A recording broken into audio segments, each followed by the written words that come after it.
So the Samsung Galaxy S10 is still one of my favorite phones that have ever came out, and let's go and see if it's still worth it in 2022. Now, there's some really big highs of this phone, and there's kind of one minor low about this device that I'll kind of hit on, and it'll kind of be like the synopsis of this video, to be honest. And the good news is, the great news, this phone literally just got One UI 4, which is amazing. It's still being released in many different countries at different times, but once I get it installed in this phone, I'm going to make an updated review, which is going to be awesome. It could still be a couple weeks or a couple months, we don't know. But the sad news is One UI 4 is probably going to be the last update of this phone unless Samsung goes and releases another update for this device, which would be amazing. But if you guys remember last year and the year before, in 2019 or 2020, Samsung actually mentioned that the Galaxy S10 is going to be getting another One UI update, which is amazing. So One UI 4 was that update. It was supposed to stop at One UI 3, but it eventually got One UI 4, which is really nice. And One UI 4 brings a lot of security features, privacy stuff, and all that good stuff, new modern design. I've already made a video talking about it as well. So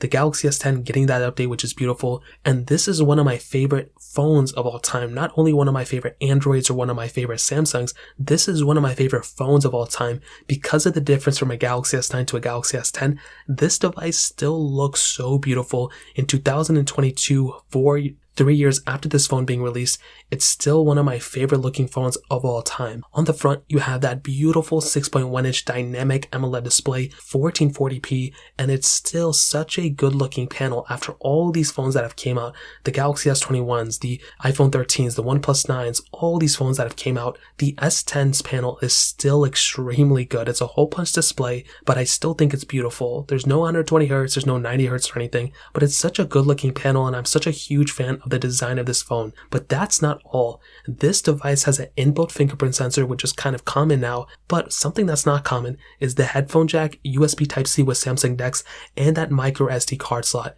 This device this year has so much more I/O than pretty much any other phone that's going to be coming out. This thing feels like a laptop now, like however many ports a laptop has and how much I/O that has. It feels like that nowadays, to be honest. You can go and you can expand the storage of this phone with that micro SD card slot. You can go and utilize this almost as a desktop PC with Samsung DeX, which is still extremely beautiful, and you have that headphone jack, which no other device really has nowadays. So just those things right there still makes the Samsung Galaxy S10 one of my favorite phones without a doubt. I'm getting like emotional talking about it. But if you thought that's all, there's still so much more. On the back of this phone, just the camera setup, okay, that triple camera setup, which we'll get into in a second, was one of the bigger differences from the S9 to the S10, and one of the biggest differences I've seen from one Samsung phone to the other. We now have a wide, ultra-wide, and telephoto lens on this phone, which was pretty much far ahead of any other Samsung phone that Samsung put out, and it's still the same layout we have on pretty much every other Samsung phone as well. But we also had wireless charging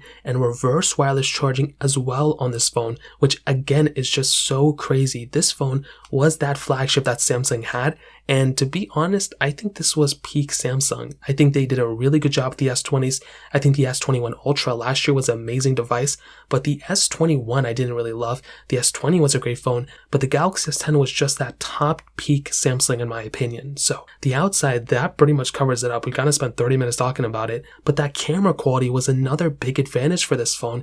And even now in 2022, I can't even imagine, how wanting more than this camera. Of course, it doesn't have 8K or anything, but it's still such a solid performing camera. You had a 12 megapixel wide, 12 megapixel telephoto, then a 16 megapixel ultra wide lens, but you also had a 10 megapixel front facing camera, and you can do 4K at 60 on both the front and the back of this camera. There are still some phones being released nowadays that still don't even have 4K at 60 on the front.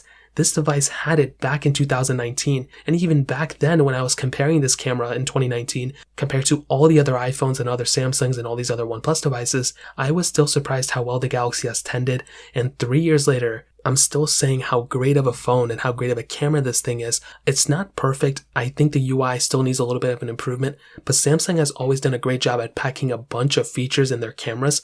And even though there's some glitches in terms of the UI, and One UI 3 still has a lot of glitches all over the place, this thing, the camera is just still so good, and it's still one of my favorite 2019 cameras for sure, without a doubt. So in terms of the camera quality, thumbs up for me for sure. Now software, like I mentioned, is hit or miss. it really just depends how you look at it. It's still getting One UI 4, so that's great. Android 12, is amazing, all this good stuff. One UI is not my favorite software. I think most of you know that by now. But the big thing about the Samsung Galaxy S10 was that it did signify that it was the first time Samsung expanded their software in a very long time. This phone started off with Android 9, it got Android 10, it got Android 11 recently, like last year, and now it's getting Android 12. So 4 full Android updates this thing kind of got, and that's a big deal in my opinion. Although it's not getting any more updates, I think it's good enough for the most part, and I guess we'll kind of hit on it next year once this thing is out of software support. So I do want to end off with the performance and the battery life. So this thing came out with the Qualcomm Snapdragon 855 chipset,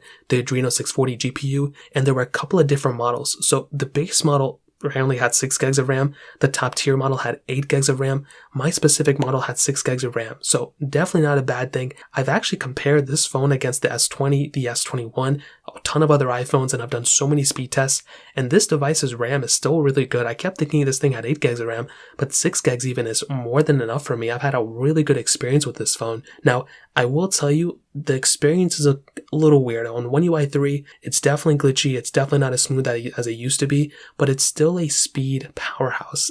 Anytime I load up applications, anytime I really do anything with this phone, it's still a really good, fast, and, stable device for the most part. My main issue is just how kind of glitchy things kind of seem to appear. So if I'm clicking on an app, it's definitely one of the fastest phones I'm still using. Not the fastest phones, but it's still a very fast phone. But it does seem like there's a lot of glitches. There's a lot of skipped frames. When I click on an app, it's not as smooth, kind of transition opening it, but it does open these apps very fast. And once the app is loaded, it's a very smooth experience, and it still has a lot of power, which is one of my favorite things about this phone. But a big thing to keep in mind is that recently I actually compared my Galaxy S10 to my iPhone 13. I did a speed test and everything, and there were still a lot of times where my Galaxy S10 was beating my iPhone 13. And that's a crazy thing to keep in mind. The Galaxy S10 still has a lot of capability from there, and I still think performance-wise, you can't really go wrong with the Galaxy S10. It's a really good performing phone. Of course, it's not perfect. Like I mentioned, a lot of glitchiness going on, but for the speed that it is and for it to have gotten so many versions of Android,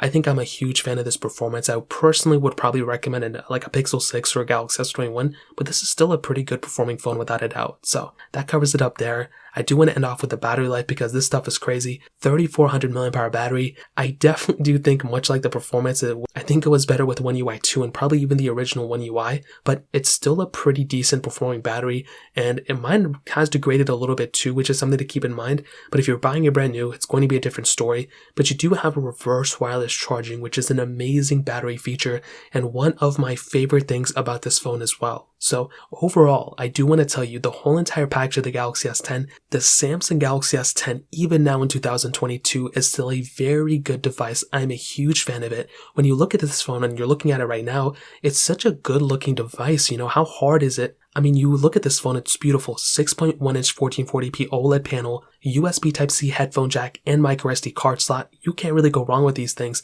The camera setup on this thing is still extremely beautiful. It's a triple camera setup. You can zoom in, zoom out. You can just do whatever you want to with it. The battery life is pretty decent. The performance is still pretty good. Reverse wireless charging on this phone, which is crazy. And this is still a phone I would recommend people to buy. The only bad thing is it's on its last version of software, or it's getting its last version of software, but I still think it's a pretty decent phone, and I still kind of see myself recommending it in the year of 2022. So in terms of that pretty much covers it up. If you guys have any other questions or anything like that, let me know in the comment section below. Hit the like button, that would mean so much, but definitely hit that subscribe button. More importantly than everything else, I love every single one of you guys. Hopefully I'll catch you guys in the next video. Peace out till then.